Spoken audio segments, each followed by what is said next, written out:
Janine, inihandog kay Sir Leo at Sir Deo ang Best Supporting Actress Award na natanggap.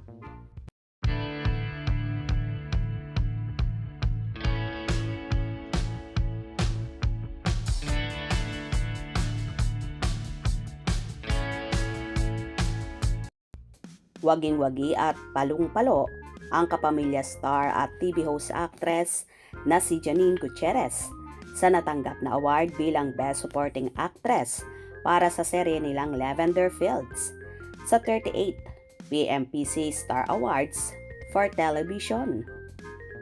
Sa naging speech ng actress ay buong puso nga siyang nagpapasalamat sa namayapang head na si Sir Deo Indrenal at sa Dreamscape Entertainment na nagtiwala sa kanyang kakayahan at hinubog siya sa larangan ng aktingan. Maraming pasalamat po at magandang gabi po ulit. Laking pasasalamat ko po ng mga tapak dito. Ito para sa akin, talagang produkto lang po ako ng lahat ng magandang loob na tulungan ako para sa role na ito. Maraming salamat kay Sir Deo kasi siya po talaga yung nagbigay sa akin ito.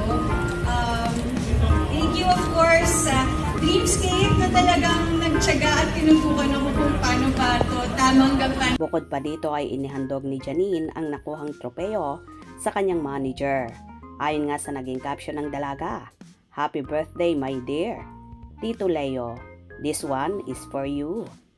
Namayapa na rin kamakailan ang manager ni Janine na si Leo Dominguez, kung saan for sure so happy sa heaven sa natanggap na panibagong parangal ng alagang si Janine.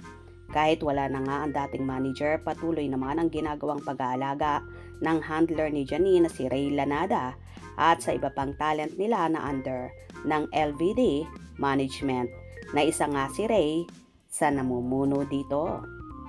Nagpasalamat din ang dalaga sa pamunuan ng Dreamscape Entertainment at sa mga nakasama niya sa cast na sina Jody Santamaria, Maricel Soriano, Jericho Rosales, Edo Manzano at marami pang iba. Anyway, congratulations Janine.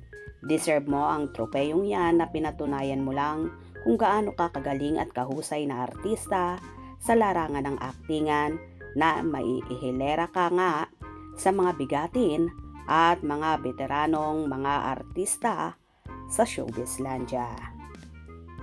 Kung nagustuhan nyo ang video na ito, comment down below.